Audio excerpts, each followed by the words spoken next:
Yeah, I'll message on WhatsApp.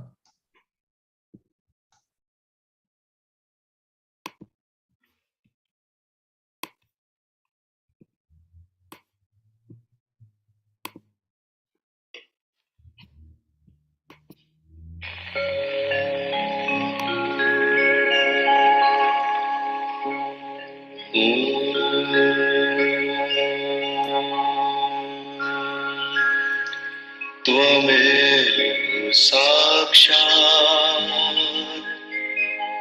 Shri Mahalakshmi Mahasaraswati Mahakali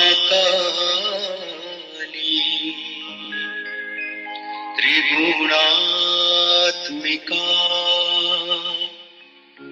kundalini साक्षात् श्री आदिशक्ति माताजी श्री निर्मला देव्यै नमो नमः। ॐ त्वमेव साक्षात् श्री कल्की साक्षात् श्री आदिशक्ति माताजी श्री निर्मला देव्यै नमो नमः। ॐ त्वमेव साक्षात् श्री कल्की साक्षात् श्री सहस्रार स्वामिनी मोक्ष प्रदायिनी माताजी श्री निर्मला देव्यै नमो नमः।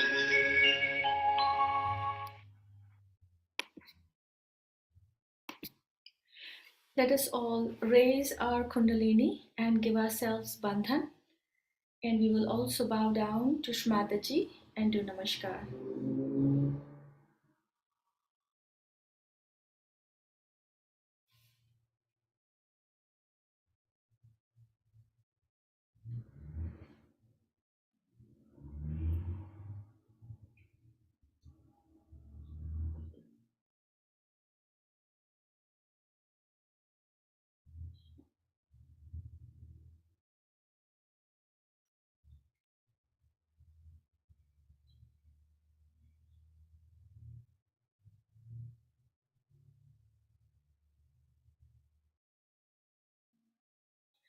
We will vibrate the water clockwise, pointing our hand toward the water, and we will take the mantra of Shri Samudra Devata, Shri Samudra Devata Sakshat.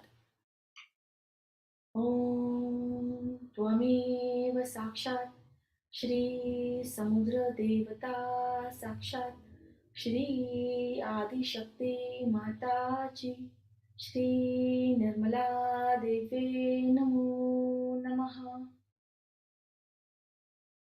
We'll now place our feet in the water.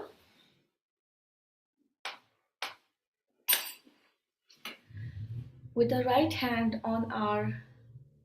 with our left hand on our lap facing upward and right hand facing towards the water, we look at Shri Mataji's bindi, her kumkum.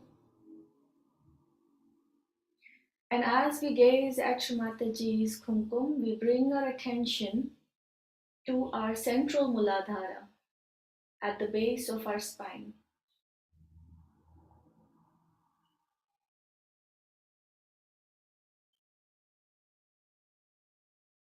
And here we will take the mantra of Shri Gauri Ganesha Sakshat. Shri Gauri Ganesha Sakshat. Om Tvameva Sakshat Shri Gauri Ganesha Sakshat Shri Adi Shakti Mataji Shri Nirmala Devye Namo Namaha.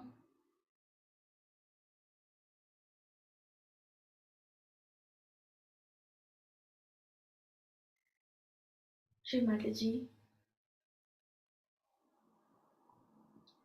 please imbibe all the qualities of Shri Ganesha in our Muladhara. Make our Muladhara as strong as yours, Shri Mataji.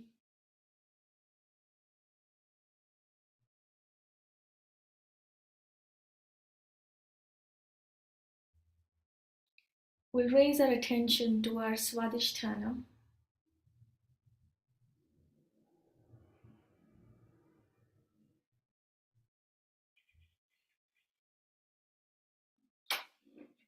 Shri Mataji, please strengthen our attention. Please strengthen our knowledge.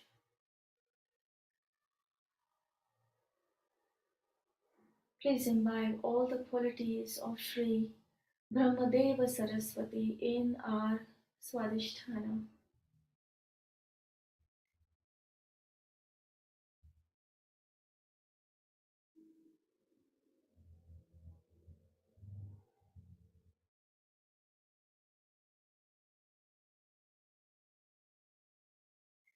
We slowly raise our attention to our Nabhi, and you can touch your Nabhi with your right hand.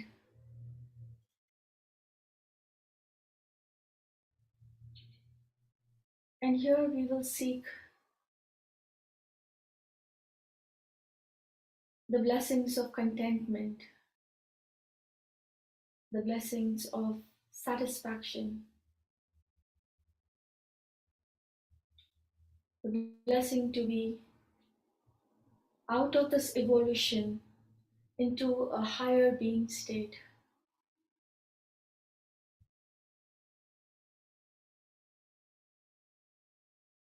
To truly do the work of Shri Mataji.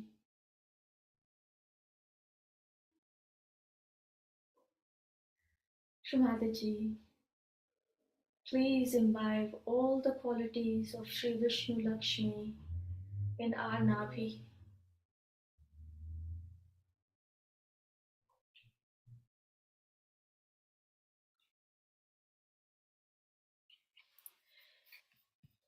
We will work on our void today.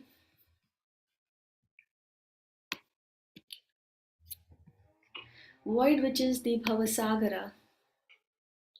It's the essential principle of the Guru Tattva.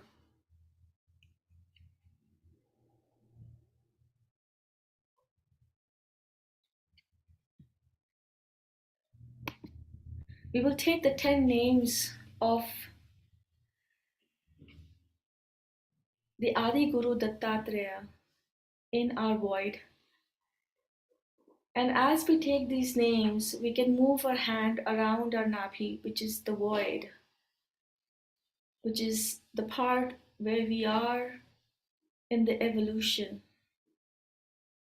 The first one is Shri Raja Janaka. Om Tvameva Sakshat Shri Raja Janaka Sakshat Shri Adi Shakti Mataji Shri Nirmala Devye Namo Namaha. The second is Shri Abraham. Om Tvameva Sakshat Shri Abraham Sakshat Shri Adi Shakti Mataji, Shri Nirmala Deve Namo Namaha.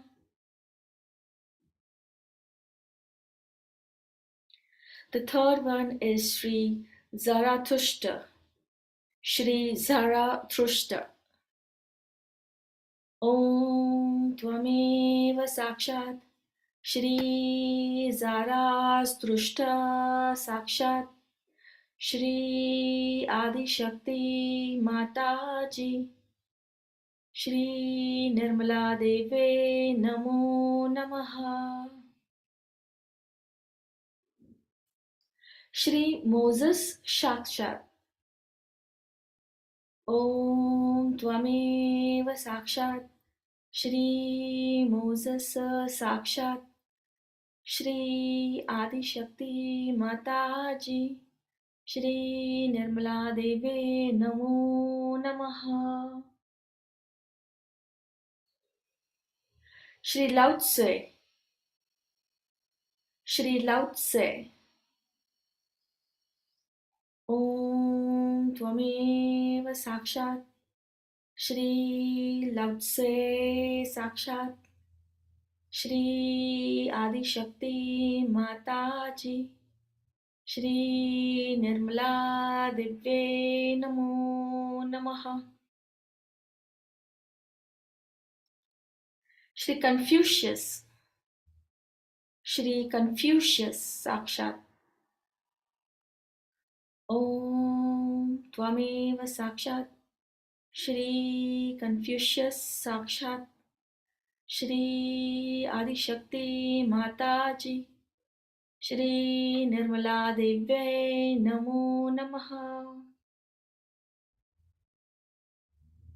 Shri Socrates. Om Tvameva Sakshat Shri Socrates Sakshat Shri Adi Shakti Mataji, Shri Nirmala Deve Namo Namaha. Shri Muhammad. Om Tvameva Sakshat Shri Muhammad Sakshat Shri Adi Shakti Mataji, Shri Nirmala Divye Namo Namaha. Shri Guru Nanaka. Om Tvameva Sakshat Shri Guru Nanaka Sakshat Shri Adi Shakti Mataji, Shri Nirmala Divye Namo Namaha. And the last one, Shri Sainath of Shirdi. Om Tvameva Sakshat Shri Sainath of Shirdi Sakshat Shri Adi Shakti Mataji, Shri Nirmala Divye Namo Namaha. Sakshat Shri Adi Shakti Mataji, Shri Nirmala Divye Namo Namaha.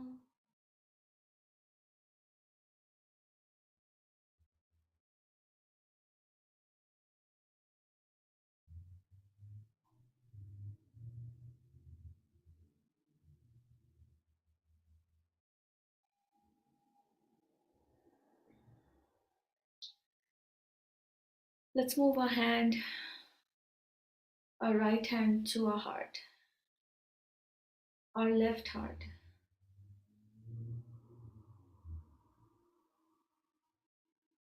Shri Mataji.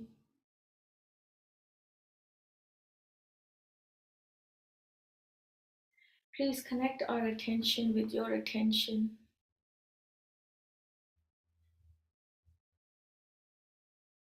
Please make our spirit one with Shri Sadashiva, our Atma, one with the Param Atma.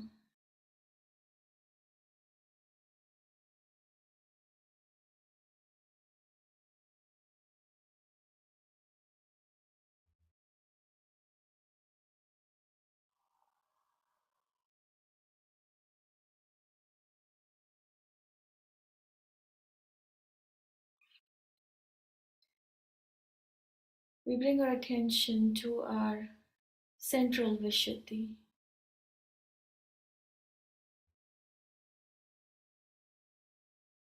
Shri Mataji,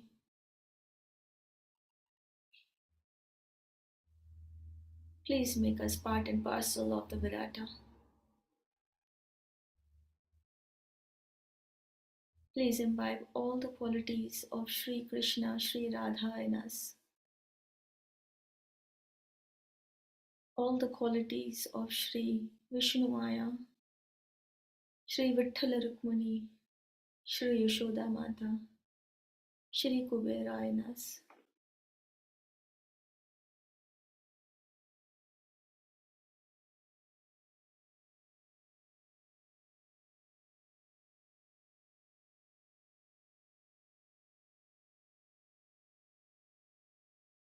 We move our attention to our Agya.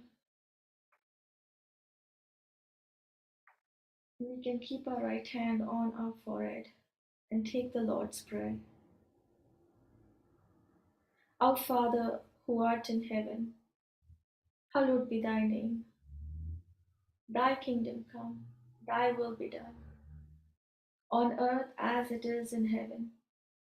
Give us today our daily bread, and forgive us our trespasses, as we forgive those who trespass against us. And lead us not into temptations, but deliver us from evil. For thine is the kingdom, the power, and the glory, now and forever and ever. Amen.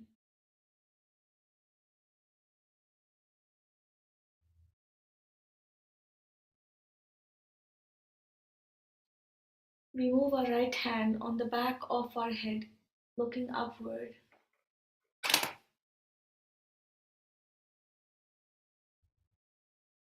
Shri Mataji, Shri Sadashiva, we ask forgiveness for any mistakes we have committed against our spirit, knowingly or unknowingly.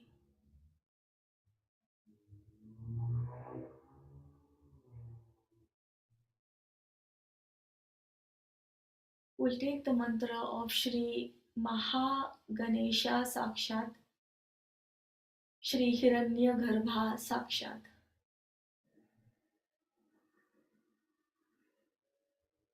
Om Tvamev Sakshat, Shri Mahaganesha Sakshat, Shri Hiranyagarbha Sakshat, Shri Adi Shakti Mataji, Shri Nirmala Deve Namo Namaha.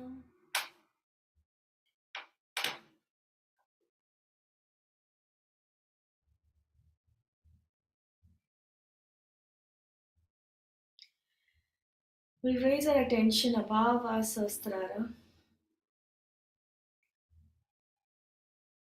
as far above our head that we can go, looking at Shri Mataji's Sahasrara.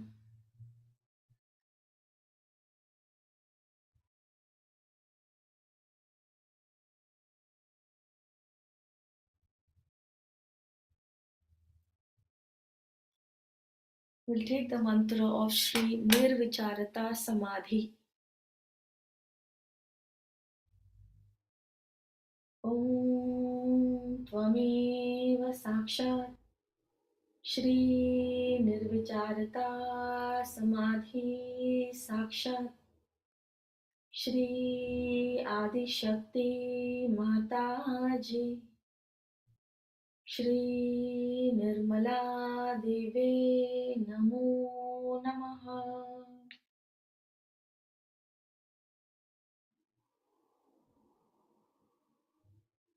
As we keep our attention above our Sahasrara, we'll wash our feet and keep the bucket on the side and sit where you are.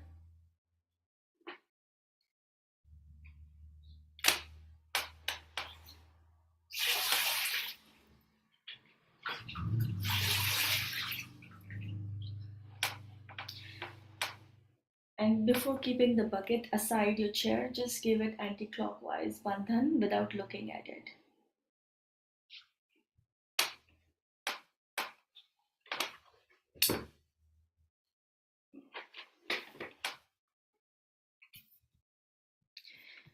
We will hear a talk of Shri Mataji. This is a talk on Napi and Void in Delhi in 1981.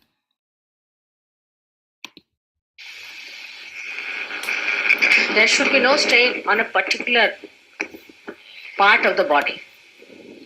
For example, when you are sitting, sometimes your feet might feel a little bit numbed down. You can change the posture. You need not carry on with any extreme effort or any discomfort to yourself. That's the first thing you must remember. Moreover, some of the people go into tense postures also by stretching their hands too straight, or sometimes going very straight or pushing their head behind. Sometimes they bend their heads also a bit too much. Sit very comfortably with both the hands on your lap in a very comfortable way. There should be nothing extreme to be done from outside. We have to understand the principle of this living process. Then you will know that why I say no use doing any such extreme thing to achieve your goal.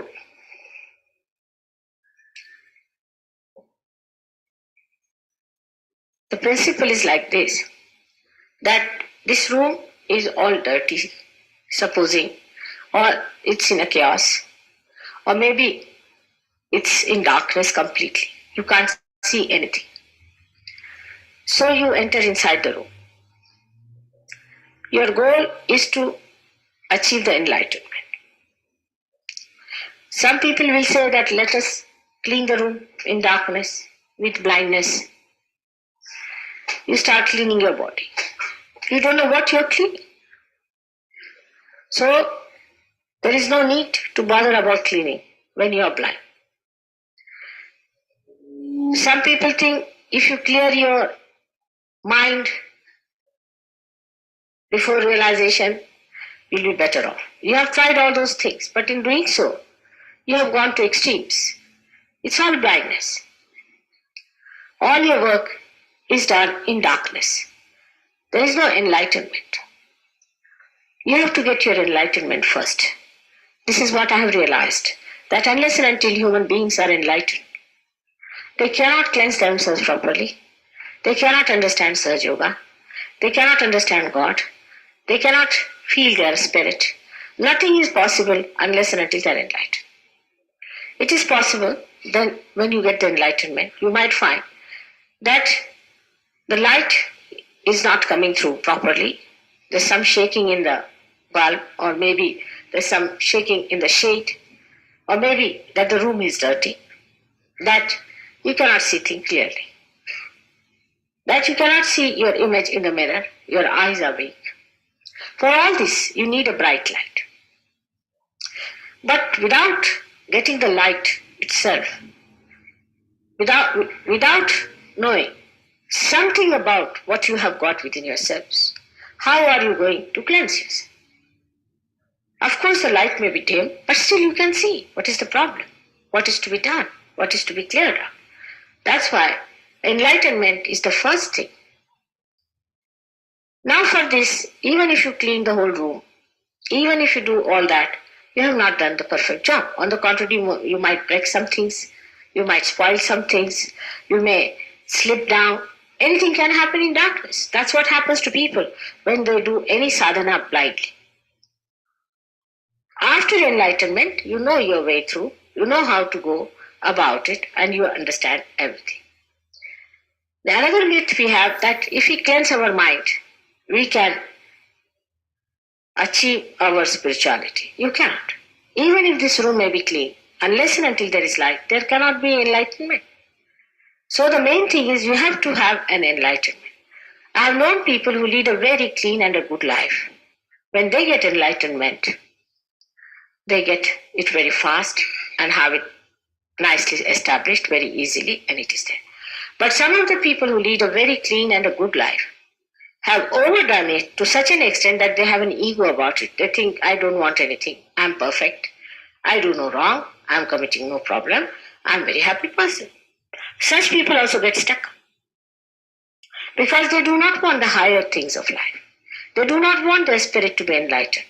So that also sometimes becomes a very sticky point. Now in Sahaja Yoga, you have to know that you have the power within yourself. It is there. It exists there. And it is to be just awakened. In some people, it takes time to be awakened. In thousands I've seen, it takes no time. The only thing that I would suggest is to keep your mind open, not to become obstinate about things. If you are an obstinate person, the Kundalini is even a greater obstinate thing. Do not be obstinate. Just keep yourself open. Do not argue it out. By argument or by thinking about it, the Kundalini is not going to be awakened. On the contrary, when the Kundalini is awakened, your thoughts settle down to such an extent that you feel there is no thought coming to you from your subconscious or from your supraconscious. So, try to keep yourself absolutely open and don't worry even if your vibrations are not felt. The principle is that light is light and the room is room. The light has nothing to do with the room. Only thing, when the light is enlightened, it enlightens the room. The room has something to do with the light, but the light has nothing to do. Whether the room is there or not, light exists. In the same way, we must understand the relationship of Atma and our body, our spirit and our this body, mind and our ego, superego. So many of you must have done a lot of tapasyas, a lot of things which were not really wanted. Thinking that you have done such a lot, you have been to so many places, you have done so much Tirath Yatra, you have been to so many pilgrimages. And those pilgrimages and all these places, you think according to you, should be blissful to you. But actually, while going there, you did not know how to get the bliss from those temples and those places which are holy actually in nature, but are surrounded by people who are extremely negative. Because of that, that mixture was there, and sometimes instead of getting the bliss, you get all the headaches.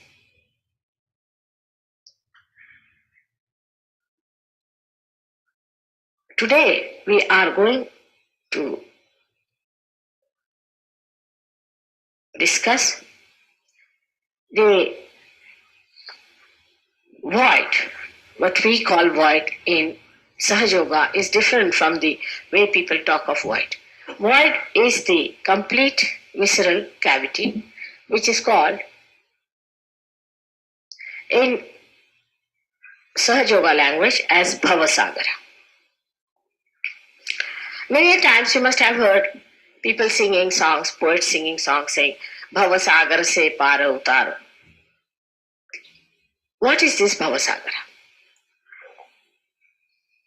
This is the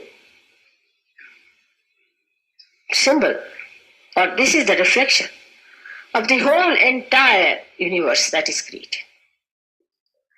This whole universe is created by Brahmadeva. He is the one who is the creator, who is the Rachayita of this world, who created this beautiful universe. In that, specially, he created the Mother Earth. He has placed the moon and the sun on both the sides of this Mother Earth, And the representative of the Mother Earth within us is the Kundalini, the Muladhara.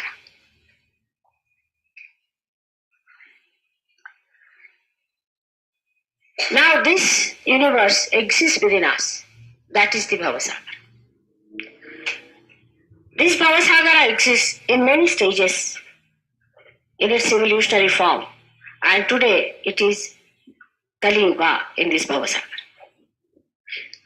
I would say it is the dawn of Satya Yuga at the end of Kali Yuga. In this Bhavasagara is placed in the center, is the center of Nabhi Chakra. And around it moves the center of Swadhisthana. Nabhi Chakra, as you know, is governed by Shri Lakshmi as the power of Shri Vishnu. And the Swadhisthana moves around it, which delimits our own personality and which creates all these different stars within us or the planets within us. In these spaces, void, are born the incarnations of the primordial master, who is called as the Dattatreya. Dattatreya is the innocence of Shiva, of vibrations of Brahmadeva and of Shri Vishnu. Brahma, Vishnu, Mahesh. The essence of these, the innocence of these is embodied in the form of the Dattatreya, who is the primordial master. So these masters who are born on this earth are innocence at its best, all integrated together. These masters have incarnated on this earth mainly 10 times, but there have been many other incarnations also. There have been repetitions just to correct themselves. As I told you yesterday, that Muhammad Sahib and Nanaka are both the same personalities of Dattatreya. The instance is given in the life of Guru Nanaka. When he was sleeping, people told him that your feet are towards Makkah, Kaaba, towards Kaaba. He said, all right, I'll remove my feet and put wherever you say. Then they put his feet on the other side, and again they found that his feet were facing toward Kaaba. Then he said, now tell me the place where there is no Kaaba, I'll put my feet. But they could not arrange it at all, because wherever he placed his feet, it was such a maya that always they found that the feet were towards Kaaba. Now Kaaba is a place where you have a beautiful Shivalinga, which is called as Makkeshwar Shiva in our Puranas. From ancient times, it is mentioned that there is a Pinda which is absolutely vibrating and which is there. Now Muhammad Sahib religiously avoided talking about that. He only said, if this stone can be so godly, why not human beings be? But he did not explain much. As it is, whatever he tried to explain, the people were so insensitive and so cruel that they tried to kill him many a times. They gave him poison. Ultimately, he died in a very, very bad state. They tortured his life. They were nomadic people. They used to live in tribes, very tribal by nature, and he tried his level best to propagate that there is God and God is above all and I am the messenger of God, but they would not listen to him. Then came, Nanaka, who preached that there should be no enmity between Hindus and Muslims. He preached that because he saw the Muslims behaving in such a manner, they were such fanatics, and they had become so funny that he could not understand how is it, these are the people whom I have made Muslims and what are they doing here? Actually, Musalman means the person who is realized. And Pir means a person whose realization is established. So much so that he said those who have become Musalman should be buried and not be burnt, because he thought they are all realized souls. But realization finished off with his son-in-law and his daughter. After that, he had two sons who were great souls, who are really the reincarnation of Lava and Kush. Now, perhaps we do not know what happened to Lava and Kush when they were born. Lava and Kush, when their mother disappeared in the Mother Earth, and the father, they were little annoyed with them, went in the north. One went to Caucasus, another went to China. Lava went to Caucasus, and from there he became a very powerful king in Russia. Russians always use Sanskrit language. We do not know that how much Sanskrit they use. For example, they will say Kharosho means Haroshivai. The Pravada itself, the word Pravada. Vada is to say. Pra means enlighten. You see their language is full of Sanskrit words. Practically, it is absolutely based on Sanskrit. And you say Slav people, Slav, Sir Love, Slav. Love ruled there for years together, and about 400 years back, his very distant descendants flew away from there, went to Iran, where there's a goddess Hindalika's temple is there, which is all described in the Puranas, where they used to worship goddess Hindalika. From there, they came down and spread all over. It's a big story. Then Kush went to China. That's how you have Kushan in China. And Chinese language is very much near Sanskrit and quite close to Marathi language. It's most surprising. If you hear them talking, for example, they say Ma tse tu. Tse is only in Marathi language they use this word tse. We never say in Hindi tse, or in any other language you won't find it. But only in Chinese and in Marathi language they have this word tse. It's very interesting to see how the spirituality spread into these countries and then how it died out. All these things happened, but then they were born again and again. They were born as Mahavira and Buddha. They are the same. They were born as Markandeya. They were born as Kabira, as Adi Shankaracharya. It was Buddha who was born as Adi Shankaracharya, just to correct himself. Buddha was shocked the way people were going towards Nirakara, that he had to be born as Shankaracharya to tell people, oh God, what are you doing? It was only Buddha who came to correct himself as Shankaracharya.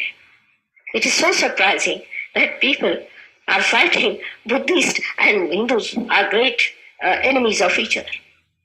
But they do not know that the person who really re-established Hinduism was the same who established Buddhism.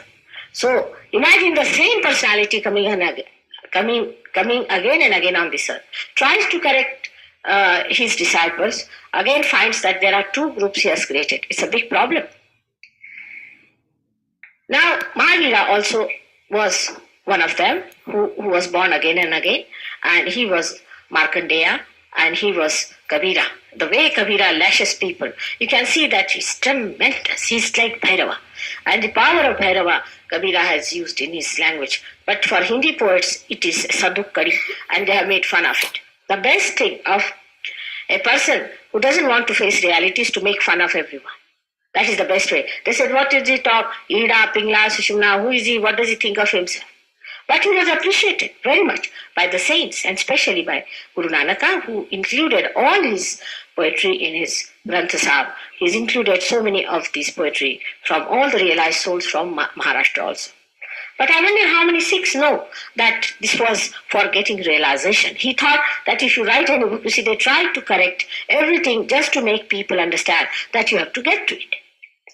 First, they thought that if you write Gita, they go on remembering Gita by heart. Then they thought it is better that you write something from the realized souls only together, so that it's a powerful grantha by which people, when they read it, they get vibrations and they'll stick to it. But it is not so. Even there, people are just reading it. I don't know how gradually, as we were evolving, we were losing our sensitivity. At least at the time of Rama, people knew he was an incarnation. At the time of Krishna, they knew he was an incarnation. Many people knew. Of course, Rakshasa knew also that they were incarnations. Rakshasas even today know who is the incarnation. They are very sure of it, and they are just frightened of it. But in those days, even common people knew who is an incarnation. Now the sensitivity among human beings started getting reduced and reduced as they got involved into fanaticism. All kinds of tantrism that developed in this country of ours. In other countries also, tremendous movement was there to create fanatics. And these fanatics are diseased people. They're diseased. They are actually the people who are possessed, absolutely possessed. They're not normal people. When they talk, you're surprised. How can they talk like that when they do not know anything about it? But thank God today, fanaticism has reached such a stage that the younger people are understanding the nonsense of it. It's a very good chance for Sahaja Yoga to come up. In Sahaja Yoga, the beauty is this, that you cannot now form a cult. As soon as you try to do such a thing, you lose your vibrations. You try any such tricks, you try to be fanatic, you will be losing all your vibrations. Asa karaisa nahi.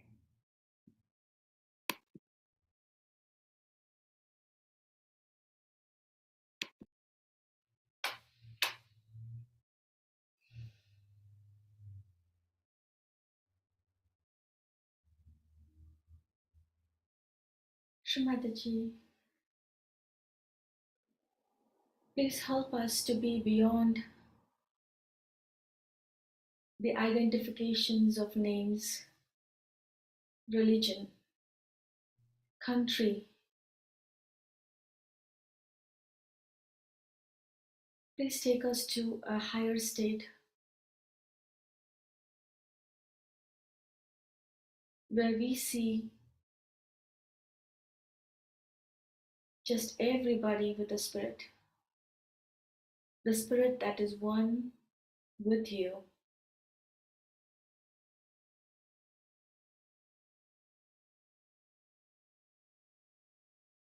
Let's sit in silent meditation for 5 minutes.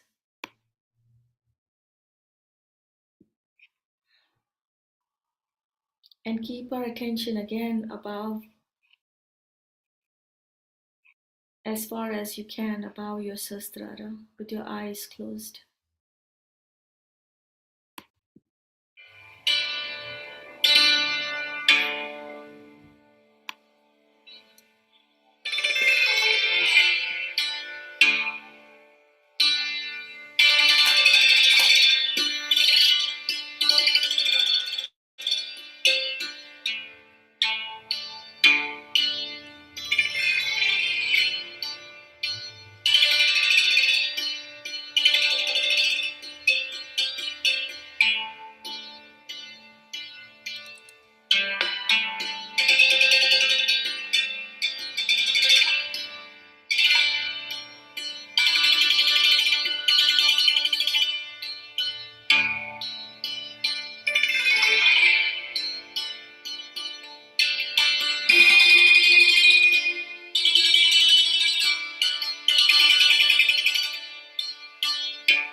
you, Shri Mataji, for this wonderful collective Utsuk.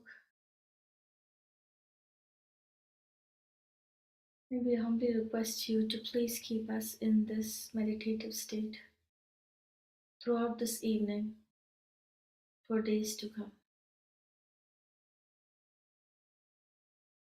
Let us all bow down to Shri Mataji, do our pranam, and raise our Kundalini and give ourselves bandhan.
With this, we end our session today. Jai Shri Mataji. I'll see you next Monday again and continue with your Futsal journey. Thank you.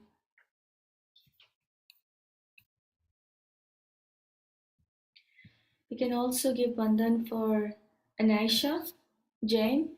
She has fever and cold.